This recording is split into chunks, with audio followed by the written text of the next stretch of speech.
Are we on? Are we on? Get sound.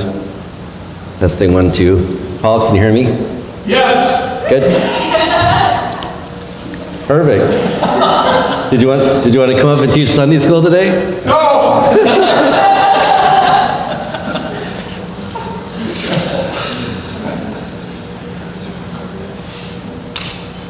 Thought maybe Pastor double booked Sunday school also. Oh man. Yeah, I'm sorry about that, guys. I intended to talk to both of you about that during the break, but then I forgot. Well, he is getting older now, you know. Yes, exactly. My thoughts. Don't you have to use that as an excuse? He's getting a little bit older now. Milk it for all you can. Yep, he's pushing 50. Eric, what are you pushing?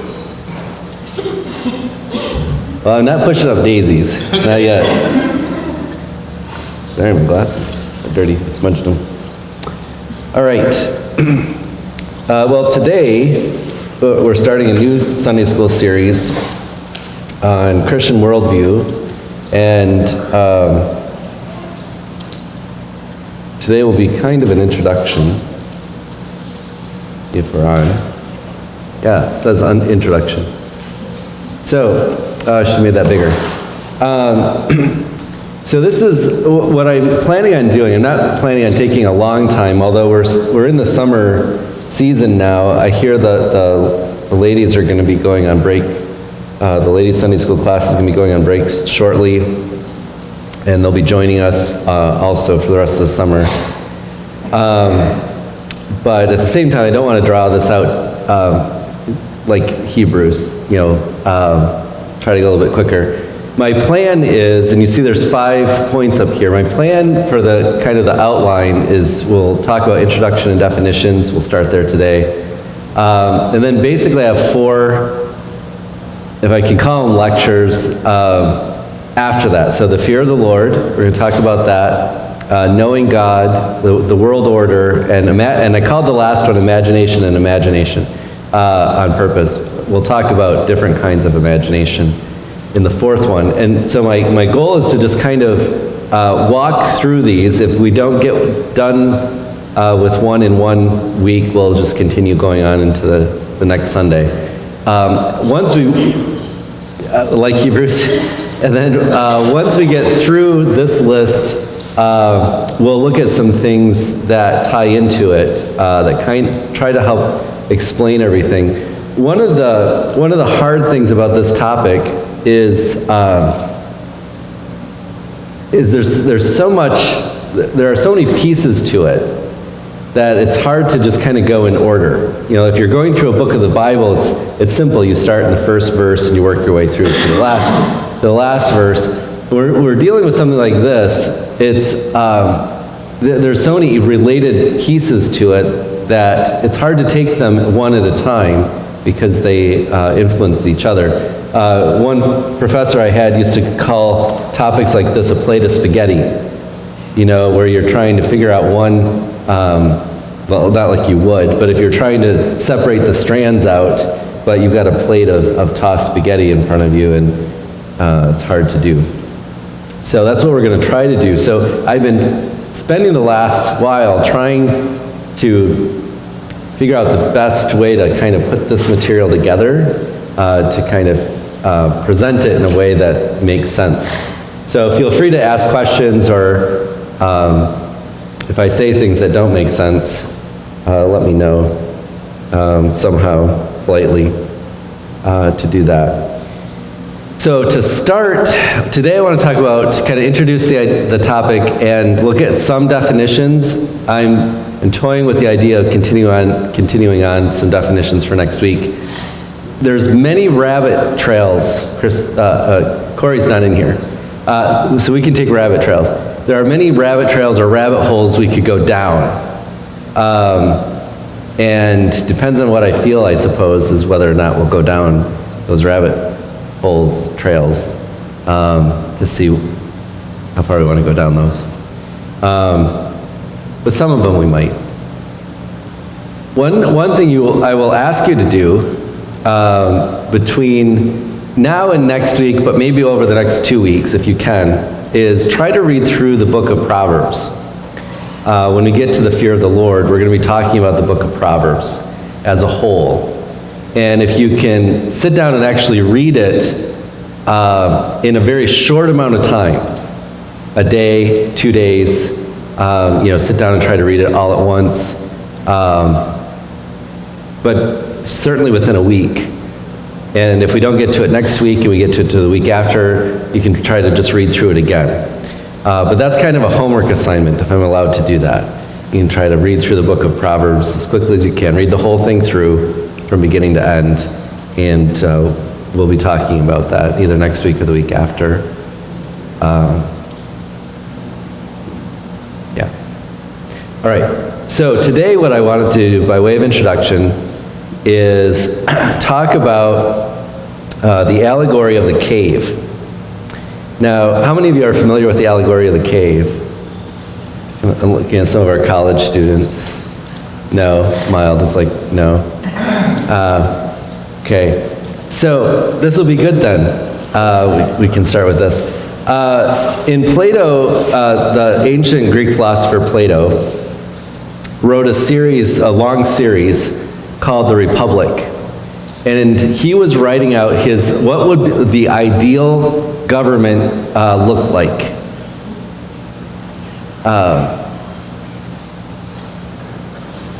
Is everything okay? The young boy has some call to shoot, know about that? Not to the end. Oh, okay. I lived it in the clouds.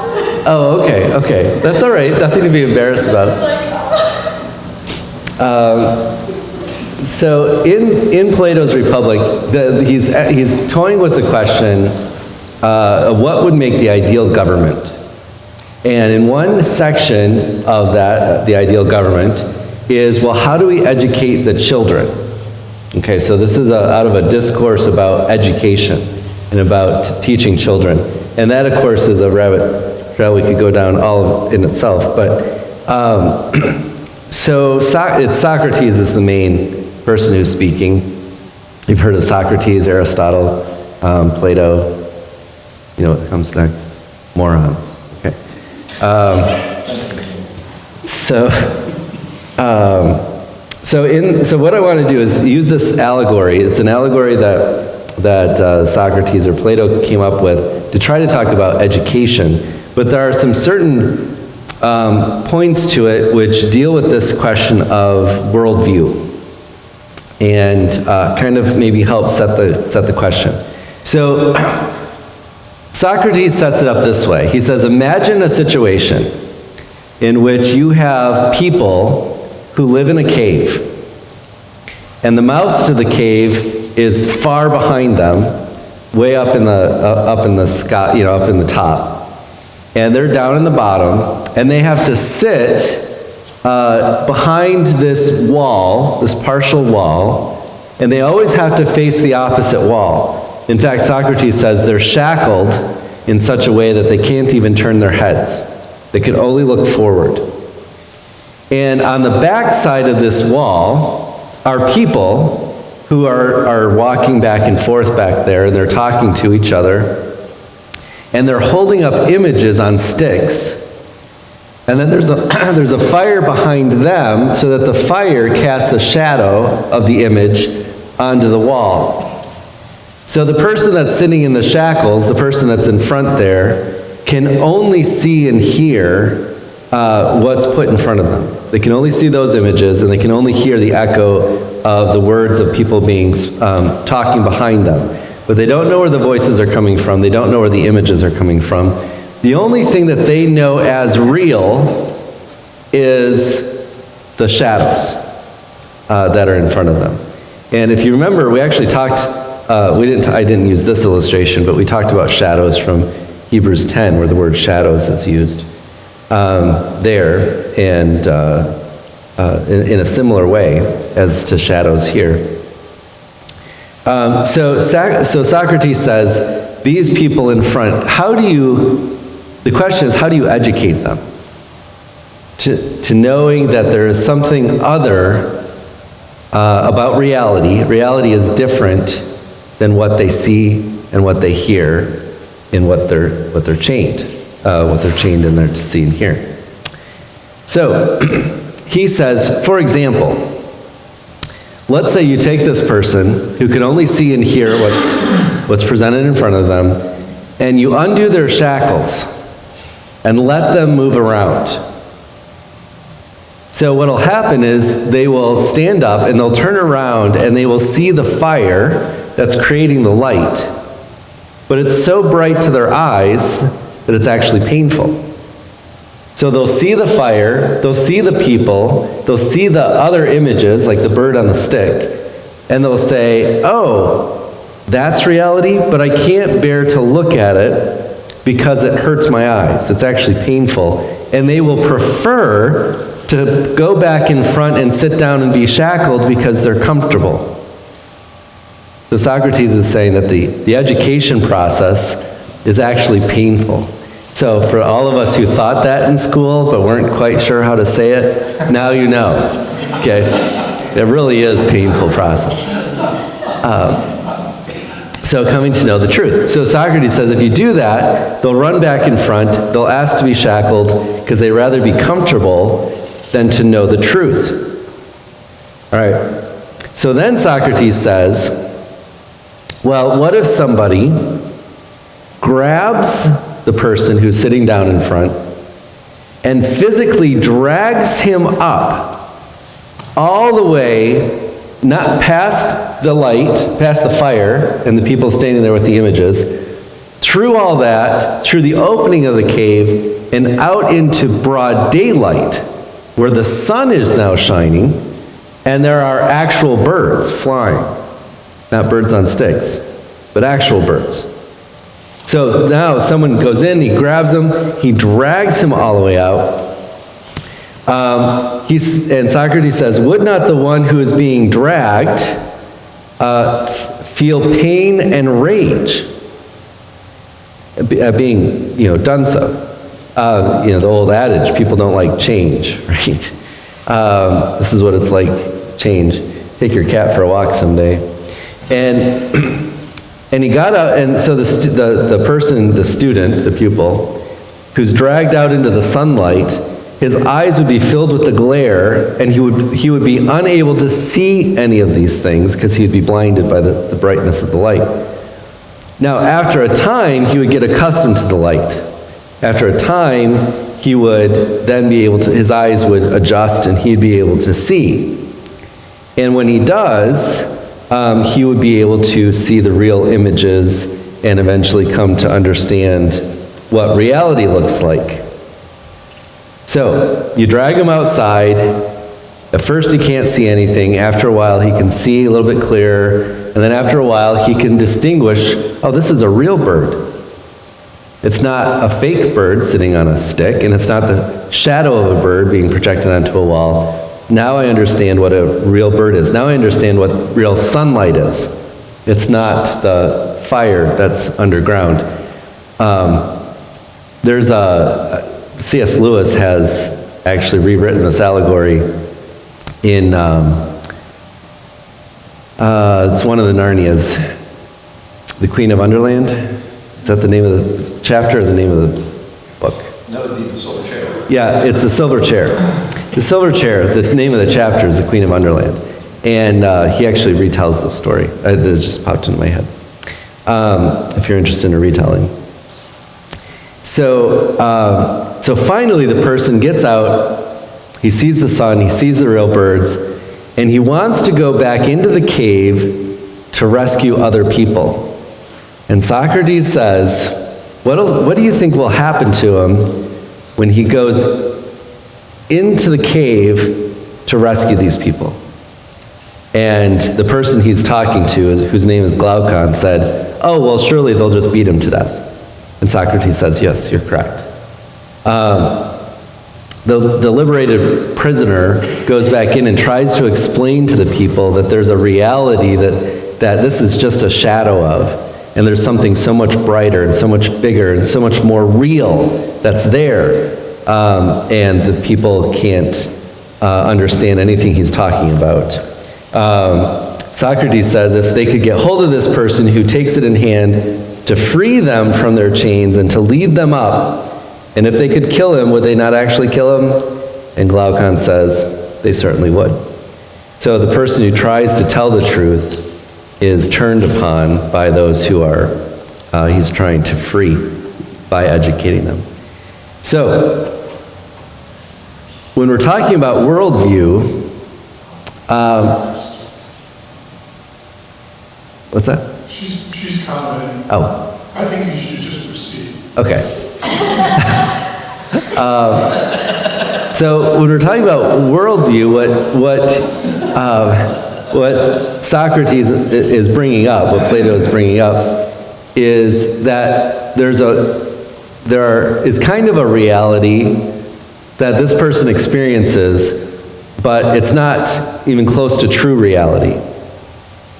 The person behind them has a better idea of what reality is, but they still don't know because they're still in the cave. It's the person who's liberated, the person who's freed, the person who gets out of the cave, who begins to understand better what reality is, and that what we're seeing here is only pictures resembling reality, but not the thing itself.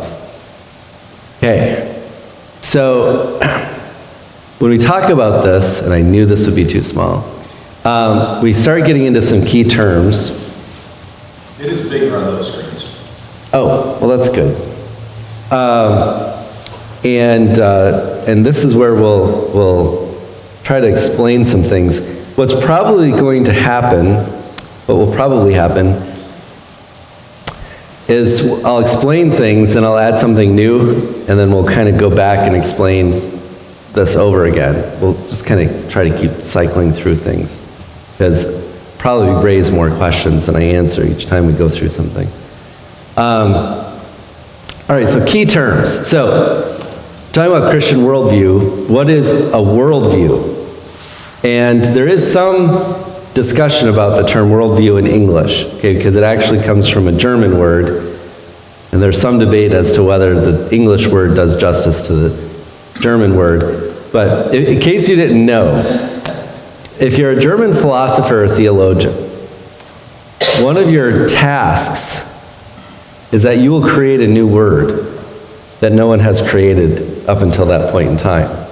Okay, that's your job. And it has to mean something that you don't already have a word for. So that's why Germans are very particular over their words. But anyway, because they get credit for them. So in English, I'm using the English word, worldview. Right now, this is kind of a working definition, but all the beliefs one has about the perceived world. Okay, so in this conversation, there are two different, there's a few different worlds. And I'm going to nitpick on the word beliefs. That's not quite precise. But the idea of a perceived world is this world of our five senses. Okay, so what we can touch, taste, hear, smell, whichever one I missed, see, the obvious one, that we can see. All right, so that's the perceived world, and the big word for that is phenomenon. Okay, so the phenomenological world is the world that we interact with every day, we bump into. Okay, so most of us probably had rolls, over the coffee break, or we had coffee, or we had juice. We ate something, we tasted something, we touched something, we smelled something. You smelled something? You just didn't talk about seeing anything. Oh, we saw them. We saw the rolls, that they were good and sweet to eat. And then we were tempted to go and take one. What is that? Anna Karenina. Don't eat the sweet rolls. Okay. And then, I'll let you look that one up. But anyway, this is the world we live in. Now, there has to be, for us to live in a society, to live at all, there are certain things that we believe to be true about the world that allows us to live in the world. Okay, so here is a small example. How many of you, when you came in, whether it was for worship or for maybe after you ate the cinnamon rolls, you came in and checked out the strength of the chair before you sat in it? You did some physics experiments on the chair to make sure it could hold your weight. That's why I said maybe after we ate the cinnamon rolls we needed to do this. Okay, did anyone do that? Did anyone turn it over to make sure all the screws were properly tightened? All the bolts were on, all the nuts were there. No one had a screw loose. Okay, you didn't do that. The assumption going in is that the chair would hold you. Why do you have that assumption that the chair would hold you? Right, it's always held me up before. Is that any guarantee it's going to hold you up tomorrow? No. As long as you take the chair home with you in order to Yeah. There's some people here who would do that. Yeah, take the chair home with you, make sure no one was messing with it so that you would fall down if you sat in it. Okay, that it wouldn't collapse underneath your weight or anything like that. None of us do that. It's a matter of, of course, nobody had their coffee tested to make sure it wasn't poisoned, or, everyone assumed that if you drank the coffee, something would happen to you. You might wake up a little, if you drank the right kind, something like that.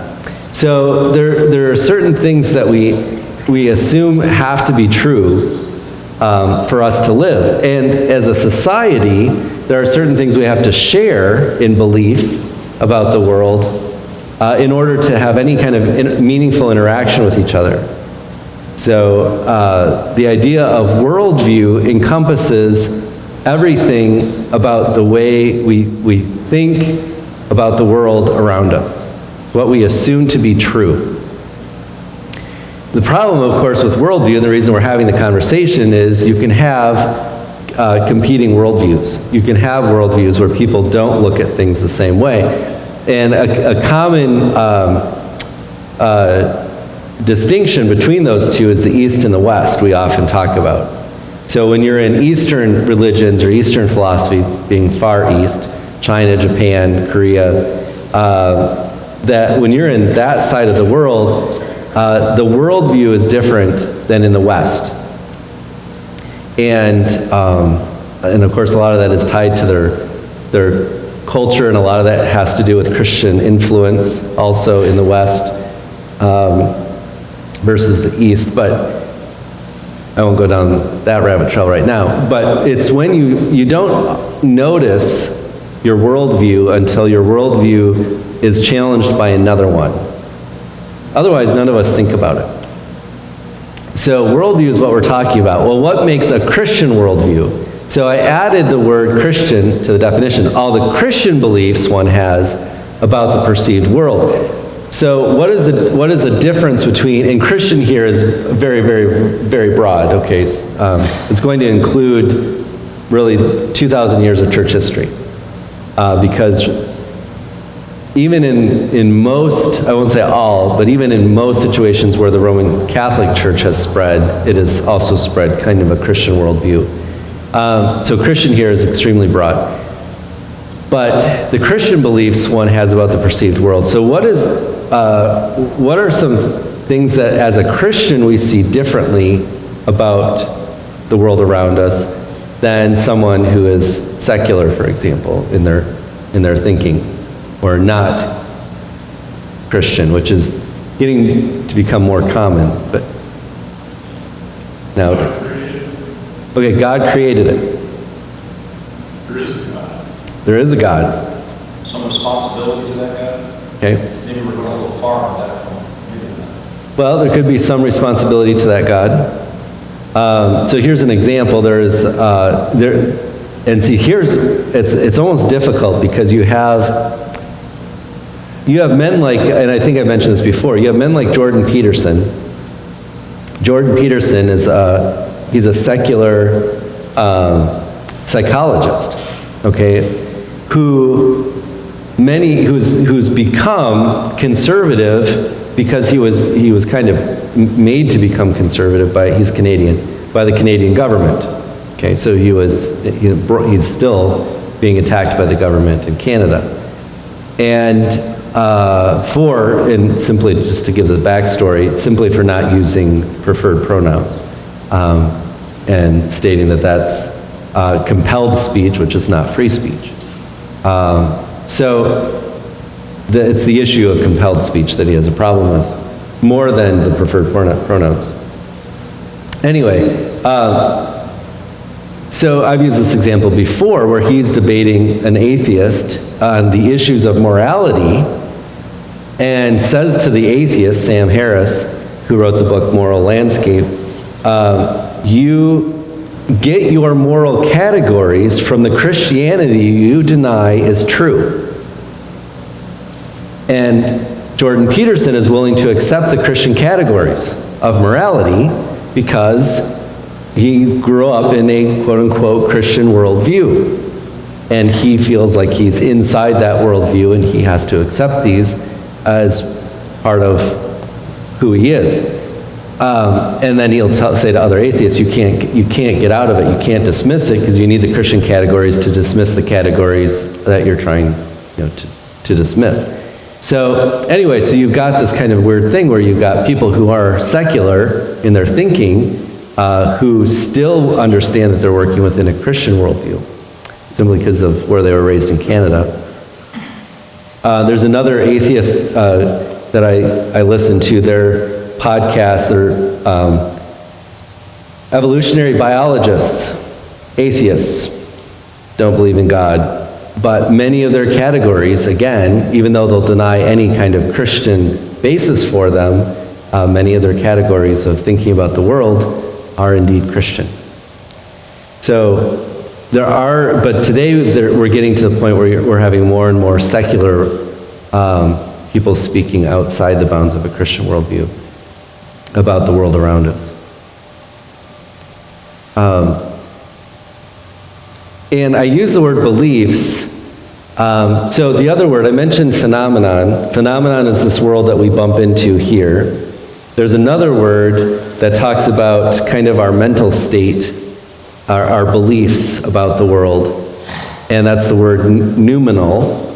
And those are the two words. The noumenal is unseen, and the phenomenal is seen, for lack of a better word. And then, and I was going to mention one other thing and I forgot, so we'll go on. But you'll see those words when you read some things about this. And we'll get into more detail about those later. And then I wanted to talk about culture. So some people will say, well, what's the difference between worldview and culture? Well, there is a difference. Culture, kind of. Worldview is something that is not, I use the word beliefs because it's not something that's tangible. You don't have, chair as a worldview. But culture is kind of a manifestation of worldview. Culture comes out of a shared worldview by a people. And when we talk about culture, there are different ways the word is used, and in most cases today it's misused. So there's we'll probably look at this in more detail at some point, maybe next week even. T.S. Eliot has an interesting article called Christianity and Culture, where he talks about, it's actually titled Towards a Definition of Culture, is the name of the essay. But it's in a little book called Christianity and Culture. And we'll probably look at that a little bit more carefully. But in that essay, he makes these distinctions of culture. So I thought I'd mention these. So we have folk culture, or low culture, as it's sometimes called. And this is a localized form of culture, so now we're using a term to define a term, based on long-standing regional traditions. And you'll notice that it's tied to a region. Okay, so folk culture is something that comes from the common man, okay, who's simply living his life in a particular place. Now, I have lived the last 13 years, going on 14, in Mont Township. Mont Township was settled by Norwegian farmers. All Norwegians in our township, they continue to teach and speak Norwegian. So now they don't now, but for a number of generations they did, as long as they had the one-room schoolhouse, they taught Norwegian. And I know some people who went to that one-room schoolhouse. And there's localized forms. This is what we often think about as culture. Food, for example. What food traditions do the Norwegians have? Lutefisk, okay? And rumegrant, and a lot of foods that we have, we haven't eaten lutefisk, but there's been plenty that they've given to us. How many of you have heard of Tokheim pottery? Has anyone heard of Tokheim pottery? Okay, so Tokheim pottery is up by us. It's south of Milan, north of Watson. They are from Norway and Tokheim, and they make this pottery. So it's painted, it's burned, or not burned, whatever you do it. You cook it in a kiln or whatever. Fired, thank you. Fired, burned, what's the difference? And it's got certain designs, certain colors, depends on what region of Norway you're from, might depend on what patterns are used, all of that kind of stuff. So we have that kind of folk culture. Often you think of folk culture by way of music. I have some notes on my phone that I wanted to, because I knew I would forget this year. But,